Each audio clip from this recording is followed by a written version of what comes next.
ભાવનગર મહાનગરપાલિકામાં સવારે 10 કલાકે સાધારણ સભાના હોલ ખાતે મેયર તરીકે ઉષાબેન તલરેજાને જાહેર કરવામાં આવ્યા હતા। ત્યારબાદ સ્ટેન્ડિંગ કમિટીના ચેરમેન પદે કિશન મહેતા, ડેપ્યુટી મેયર પદે અશોક બારૈયા, પક્ષના નેતા તરીકે લાલભાવાળા અને દંડક તરીકે રીકુબેન મગુકિયાની જાહેરાત થઈ હતી। ત્યારબાદ મહાનગરપાલિકાના સભાખંડમાં કલેક્ટર મનીષ બંસલની ઉપસ્થિતિમાં મેયર પદ માટે ફોર્મ ભરવામાં આવતા કોંગ્રેસે જશુબેન બારૈયાને અને ભાજપના કોર્પોરેટરો દ્વારા ઉષાબેન તલરેજાને ઉમેદવાર જાહેર કર્યા હતા, જેમાં ઉષાબેનને 44 મત અને જશુબેનને 8 મત મળ્યા હતા।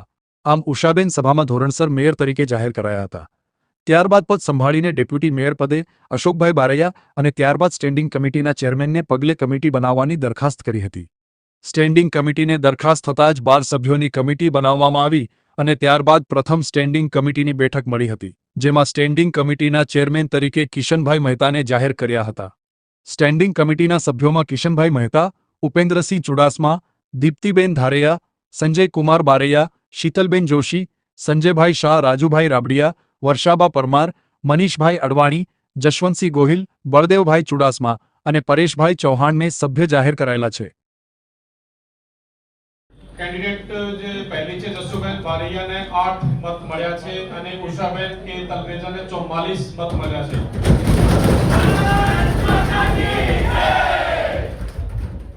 એટલે સભ્ય મર્યાદામાં બોર્ડની બેઠકમાં મેયરશ્રીના હોદ્દા માટે હરીફાઈ કરવા ઈચ્છુક સભ્યો પાસેથી ઉમેદવારી ફોર્મ માંગતા 2 ફોર્મ રજૂ થયેલ છે, જે પૈકી ઉમેદવાર શ્રીમતી ઉષાબેન તલરેજા ને 2.5 વર્ષની મુદત માટે મેયર પદ માટે અને નવનિયુક્ત મેયર શ્રીમતી ઉષાબેન તલરેજાને સભાનું અધ્યક્ષ પદ સંભાળી આગળની કાર્યવાહી કરવા માટે વિનંતી કરું છું। તમારું જે ફોર્મ સામે જે ઓબ્જેક્શન છે કે ભાઈ ઉષાબેન તલરેજા જે છે એના 3 બાળકો છે, એમાં અત્યારે હું કમિશનર ઉપસ્થિત સૌ સભ્યશ્રીઓ, મહાનગરપાલિકાના કમિશનરશ્રી અને પ્રેસ મીડિયાના સૌ પ્રતિનિધિઓને હું આવકારું છું।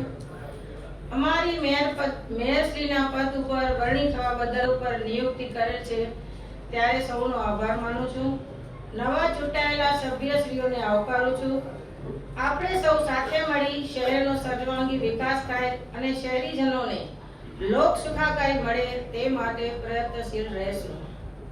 અમોને આપેલ મેયર પદની જવાબદારીમાં આપ સૌ ચૂંટાયેલા સભ્યશ્રીઓનો સહકાર મળશે તેવી અપેક્ષા રાખું છું। ભારત માતા કી જય। પધારતા કાર્ય નંબર 2 માટે ફોર્મ રજૂ કરવા જાણું છું।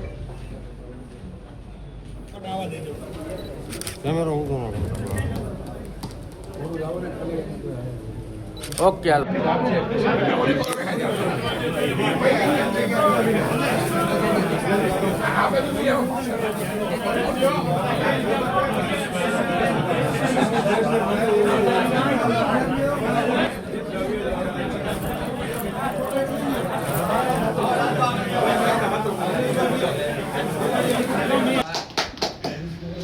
પાકો ટાઈમ 2.5 વર્ષ જે પણ નેતૃત્વ તમને મળ્યું છે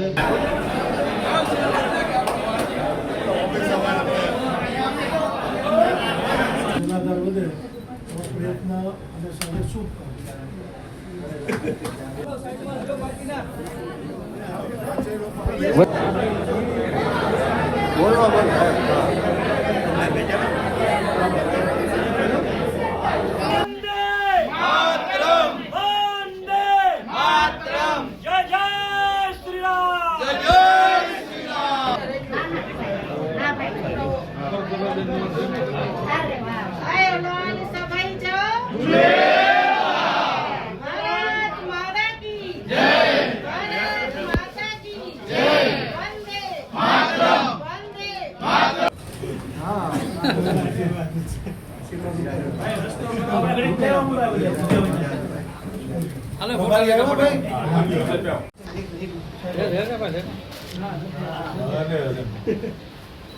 લાવ ભાઈ